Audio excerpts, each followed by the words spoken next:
views and comments of the hosts and guests are not necessarily those of the station.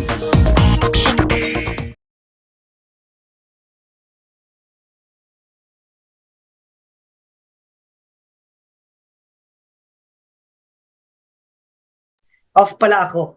Magandang gabi Pilipinas, Luzon, Visayas at Mindanao. Sa ating pong mga kababayan dito po sa National Capital Region, dito po sa bahagi po ng 𝗥𝗱𝘆𝘆. Sa ating pong mga kababayang overseas Filipino workers, mga kaibigan, welcome po sa panibagong edisyon ng Radyo Advokasya. Ako po si Jude Hicap mula alas 6:30 hanggang alas 7 ng gabi, Lunes hanggang Biyernes. Monday to Friday po tayo, mga kababayan. Ngayong araw na ito, today is part 1 and tomorrow is part 2. Napaka-special po ng ating pong talakayan sapagkat kasama po natin, pag-uusapan po natin ang immigration na law o mga gabay. No? Mga gabay, lalo po doon sa ating mga kababayan na gusto pong magtrabaho, manirahan, maging student, no? Mag-aral and mga skilled, dito po sa may bahagi po ng Australia. Mga kababayan, ang ating pong bisita, kababayan po natin, na nasa Australia na, isa pong practitioner sa High Court Australia, si Attorney 𝗥𝗱𝘆𝘆𝘆. Ayan, Gabito, kumbagaman. Attorney 𝗥𝗱𝘆𝘆𝘆, magandang gabi po and greetings po sa lahat ng ating mga listeners and viewers po. Please go ahead. Naka-off. Ang microphone. Yan. Yes. Okay now? Yes po. Good evening, Jude. Good evening, everyone. Thank you for having me here. It's a pleasure to be part of this interview today. Ayan. Maraming salamat, Attorney. Attorney, you are from dito sa Philippines, saan po? Dito sa Sorsogon. Yes, I grew up in Huban, Sorsogon itself. Nag-aral ako sa I speak na lang in Tagalog, Bicol, and English. Yes po. Tagalog po. Kasi Tagalog po tayo. Tagalog. Okay. I grew up in Sorsogon, Bicol region. I studied in Sorsogon and then went to Manila for my university and migrated to Australia when I was 26 years old with my family, and then continued as a skilled migrant and continued my my studies while I'm working here in Australia. So how many years na you are now in Australia, Attorney? Oh, we've been living here since 2006. So I'm not very good in math, but anyway, calculate 2006 up to present. Ayan, okay. Anyway, maraming salamat po and binabati po natin ang pamilya Guab and Gabito dyan sa may bahagi po ng Huban. May Irusin pa yung Gabito ay yes. My husband is from Irusin, and yeah, we both met. Ayan, so magkakapit-bahay pala tayo. Kasiguran, Huban, and Irusin. Exactly. Okay. Before po sa ating mga tanong, Attorney, babatiin ko lang si Sir Martin Harry Guab, no? I think nanonood siya sa atin sa ngayon. At the same time, yung buong staff ng opisina dito sa may bahagi po ng Sorsogon City, magandang gabi po. Now, mga kababayan, live po tayo sa Facebook, sa YouTube channel, sa radyo dito po sa Metro Manila, sa telebisyon, sa Sky Cable, Channel 224 nationwide, at sa mga digital box tulad ng GMA Afford the Box, ABS-CBN TV Plus Box, at Sulit Box ng TV5. So kasama natin si Attorney 𝗥𝗱𝘆𝘆𝘆 Gabito. Pag-uusapan po natin, lalo po doon sa mga kababayan na, alam mo yan, nag-iisip at merong pangarap na makapagtrabaho, manirahan sa abroad, especially in Australia. So, we are very lucky to have Attorney 𝗥𝗱𝘆𝘆𝘆 para mabigyan tayo ng tips at gabay. Kung tayo po ay merong balak or merong malaking interest na pumunta po sa bahagi po ng Australia. By the way, Attorney, binabati ko rin po si Sir Louis Mendoza, ang City Disaster Risk Reduction and Management Officer ng Sorsogon City. Nanonood po sa atin sa ngayon. Maraming salamat. Mukhang pupunta din sila ng Australia. Ayan. Oh, that's good. That's good. Opo. So, Madam, siguro ay umpisahan ko ito kasi marami ang nagtatanong at marami talaga ang nag-i-interest na pumunta ng Australia kasi itong bansa na ito ay napakagandang puntahan, 'di ba? Siguro you can share with us kung gaano kaganda ang Australia at to live with and to work with. Yes, Yan. yes. Now, attorney, eto sa mga nagtatanong sa amin patungkol po sa itong mga visas, no? Is number one, itong tinatawag nating a student visa, no? Yes. Ano po ang proseso? Paano po kami magsisimula, no? Ano po ang pwede ninyong maipayo sa amin para makapagsimula po kaming mag-ayos ng papel relative to student visa? Okay.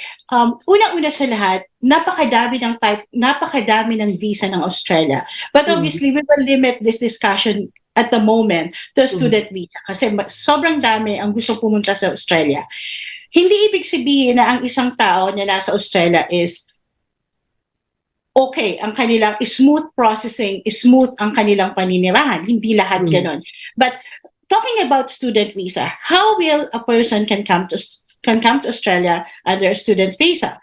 Well, first, you have to know what do you really want. What do you really want to study in Australia?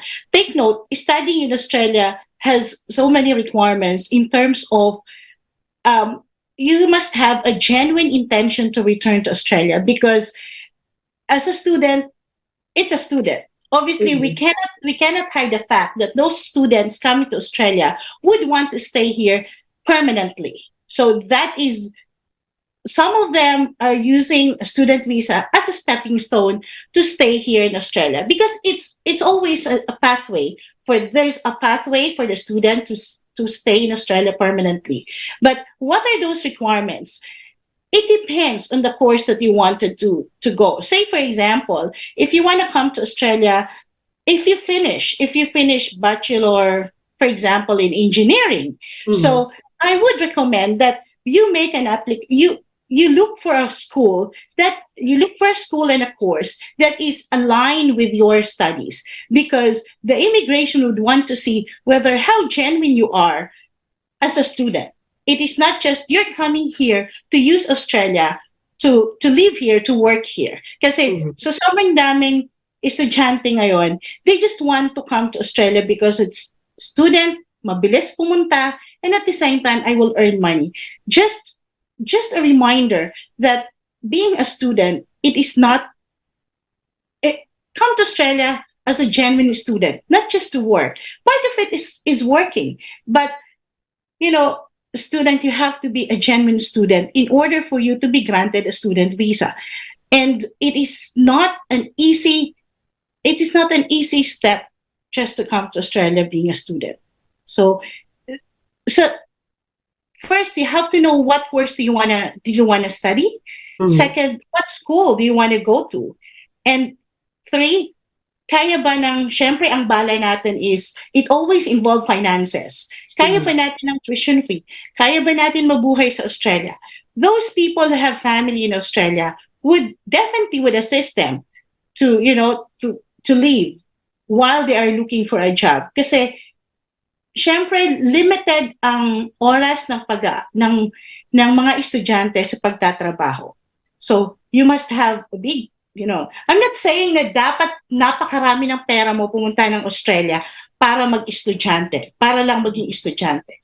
Because, well, syempre sa Philippines is different. Once you're a student, mag-estudyante ka lang talaga. In Australia, you have an opportunity to work at least 48 hours per fortnight, which is 24 hours a week.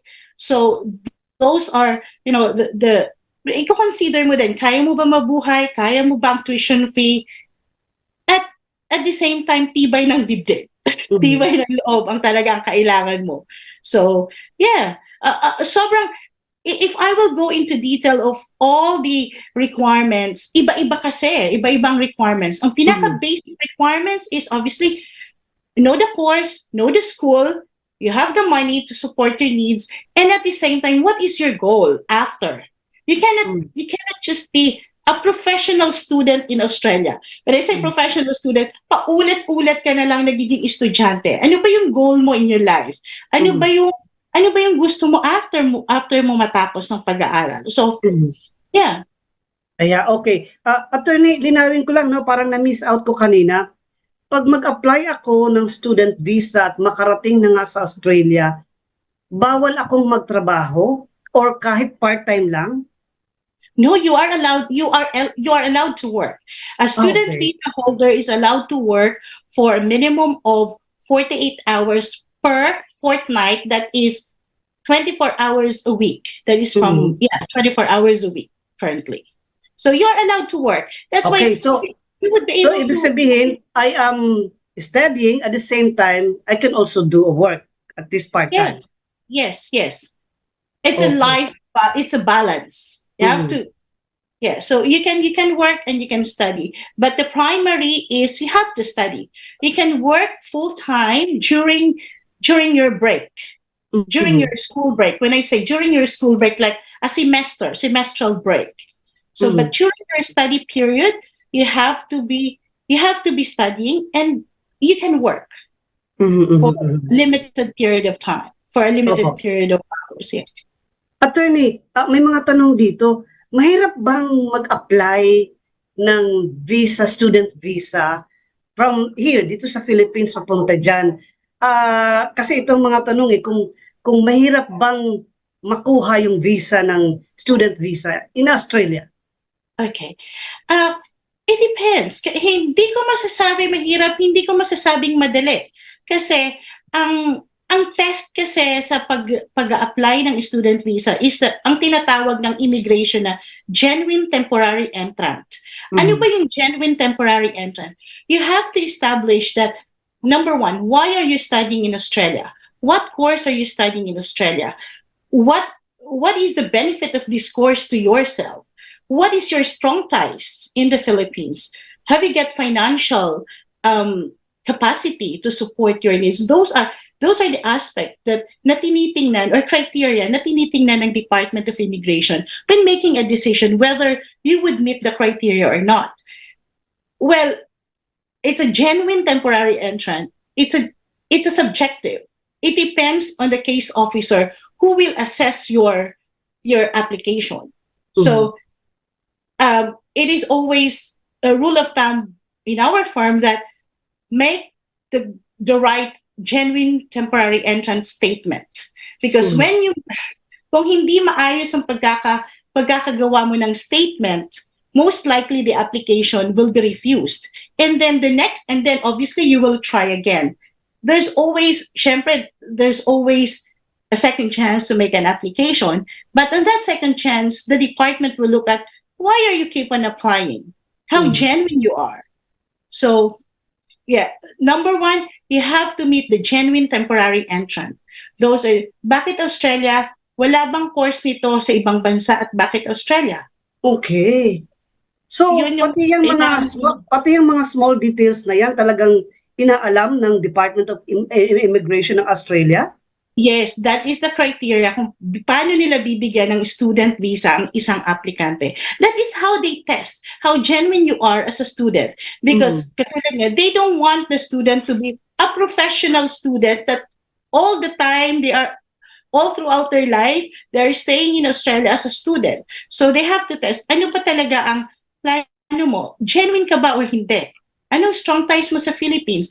Ano yung good effect? Ano yung epekto or ano yung good maidudulot ng pag-aaral mo dito sa Australia sa buhay mo. So, but obviously, once some courses has pathway for residency, because aminin natin sa hindi, people apply for student visa have intention to stay here permanently. Correct. Because Correct. they will not waste money and time in Correct. coming to Australia just to study because they can study in the Philippines. Correct. Masarap ang buhay ko sa Philippines. May katulong ako, mayaya ako, may magluluto ako. Here in Australia, it's totally different. Mhm. So, aminin natin sa hindi, that is the fact. Kaya, when making an application to the Department of Immigration, make sure you nailed the genuine temporary entrant na requirement ng Department of Immigration. Alright. Attorney, no, ito, isa pang tanong to, titingnan din ang financial capacity ng isang applicant dito sa Pilipinas kung meron ba talaga siyang kakayahang mag-school sa Australia. That's number one question. Number two, magkakano ang gagastusin ng isang applicant para kumuha ng student visa papunta dyan sa Australia? At meron din bang, itong normal na pinapakitang show money, kumbaga man? Yes. Okay. Like I said earlier, one of the requirements for an applicant to be granted a student visa or the criteria na tinitingnan is, have you got the capacity to support your stay in Australia? Have you got the capacity na ma-continue mo yung pag-aaral? Remember, you are a student. You are not a worker. Student ang primary. Okay. So, yes, that's one of the requirements. You must have money to support your needs, to pay for your tuition fee. This work is just helped for you for your personal, for your personal needs. Pero you must have money. Okay. How much we're talking about? It would depend as well on the school, the course that you want to enroll. But generally, I'm talking about generally, it's in peso, in peso, it's about 1.5 to 2 million. So 1.5 to 2 million. Yes, generally. But like I said, depende rin yun sa course mo. Na ano, you also need to consider that you have to have a health insurance. Pag nagkasakit ka, hindi shoulder ng government yon. It is your own expense. So, yun. 1.5 to 2 million, that's a minimum requirement, that's a minimum, bare minimum to show that you have the capacity to study in Australia. All right. Now, based sa experience po ninyo sa pag-handle ng ganito pong mga sitwasyon, mga ilang buwan o taon ang aabutin nila for that application, attorney? Okay. Again, depending on So walang time frame. Wala, sinasabi ng Department of Immigration is between 1 to 3 months, 1 to 6 months. That is only the time frame, but subject to the workload of the Department of Immigration. Remember, hindi natin pwedeng kulitin ng Department of Immigration. Sinabi nyo na 3 months lang ang processing. Bakit ngayon wala pa? Remember, visa is not a right. It's a privilege. So we have to wait until mabigyan tayo ng visa. But like I said, walang specific. Minsan sinasabi na 3 months, minsan sinasabi na 2 months, but sometimes we get the visa in 2 weeks time after the medical examination. Wala talagang specific time frame. Yes, they put time frame, but minsan hindi nasusunod, minsan nasusunod. Subject to the workload of the Department of Immigration. All right. Time check muna tayo, attorney. 6:51 in the evening. Now, ano ba ang pwede mong may advice, sa ating mga kababayan dito, mga young professionals na gusto pang school, eskwela dyan sa Australia. So, ano ba yung pwede mong maibigay po sa kanilang mga payo at gabay para maging maayos po ang proseso ng kanilang application sa student visa? Okay. Hindi lang natin dapat iasa ang application natin sa nagpa-process. Say, for example, you come to me, you ask me, Miss Gabito, could you please help me process my visa? I would want to work collaboratively with my client. Kasi, hindi lang natin dapat iasa sa sa nag-aayos ng papel. So, dapat ikaw din nagre-research, inaalam mo kung ano ba talaga ang magiging sitwasyon mo pagdating mo sa Australia, ano ba talaga ang tamang proseso. Kasi who knows, hindi ko nila lahat, hindi ko din sinasabi na, well, aminin natin sa hindi. May mga naloloko, at mga false hope na naibibigay sa estudyante. Kaya dapat ang isang tao na nag-a-apply bilang estudyante, kailangan din nila mag-research. So yun I think that's my advice. You have to do your own research as well. Hindi lang pwedeng if-feed ng isang lawyer, if-feed ng isang agent, if-feed ng education advisor na ito yung course mo. Una-una mo tatanungin, ito ba ang course ko?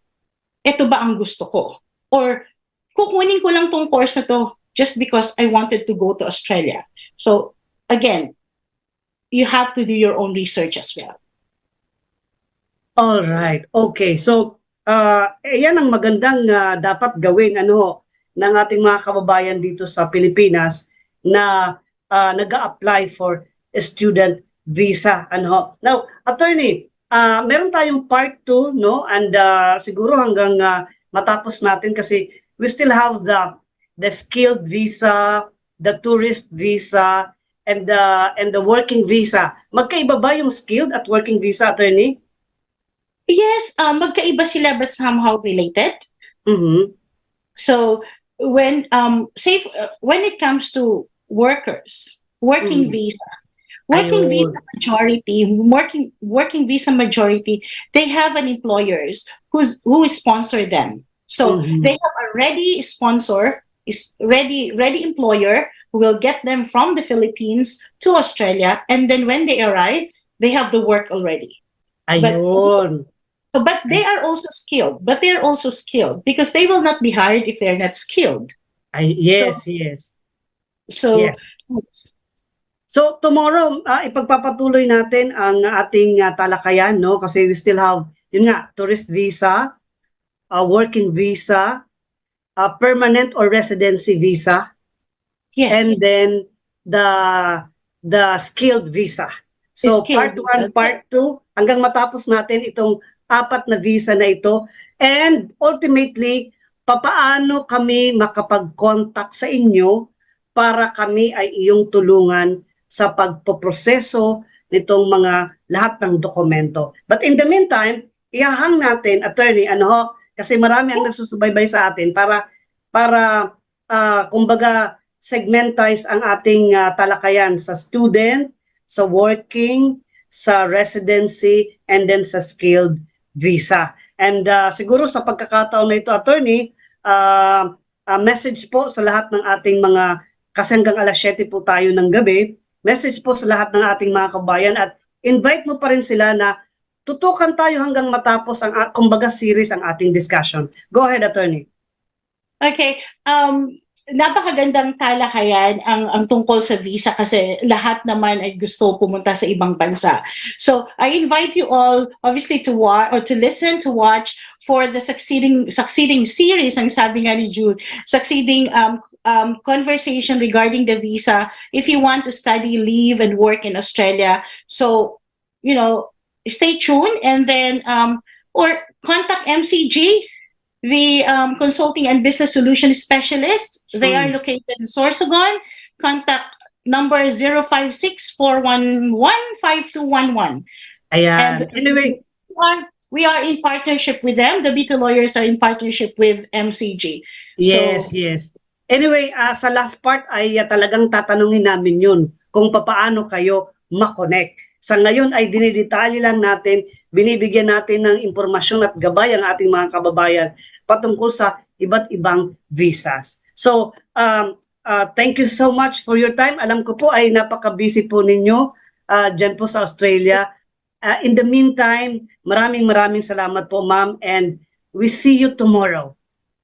Thank you very much. Hanggang matapos ang ating series po, attorney. Yes, there would be a lot of discussions about visas. Yeah, kulang nga ang time no? Kasi kung i-detalye natin, talagang kulang, pero at least yung mga salient features ng ng ating talakayan ay nadidiscuss po natin. Maraming salamat, Attorney 𝗥𝗱𝘆ście ng Gabito Lawyers, dyan po naman sa bahagi ng Australia. Maraming salamat po. Thank you very much. See you tomorrow. Bye-bye. Alright. Mga kababayan, si Attorney 𝗥𝗱𝘆ście ang ating resource person tonight hanggang matapos po ang ating series. So bago tayo magpaalam, magpapasalamat po kay Sir Martin 𝗥𝗱𝘆ście. I think he's watching sa mga oras na ito. Kay Ronald Juneda, dyan po naman sa may bahagi ng MDRRM. O aba, nakamonitor din sa atin. Ano ho, maraming salamat sa technical side, no? Sa pag-assist po sa atin mula kahapon sa ating pilot episode hanggang sa mga susunod po na mga araw. Ano ho? So, antabayanan niyo po kami hanggang matapos po ang ating diskusyon patungkol sa iba't ibang visa, no? Student visa, working visa, tourist visa, resident visa, and skilled visa, dyan po naman sa may bahagi po ng Australia. Okay? So wala na po tayong oras. Ito po ang Radyo Advokasya. Teka muna, babatiin ko lang si Sir Louie Mendoza ng City Disaster Risk Reduction and Management Office. Okay? Mga kababayan, ito ang Radyo Advokasya tuwing alas 6:30 hanggang alas 7 ng gabi, Lunes hanggang Biyernes. Ako po si Jude Hicap at your service. The views and comments of the hosts and guests are not necessarily those of the station.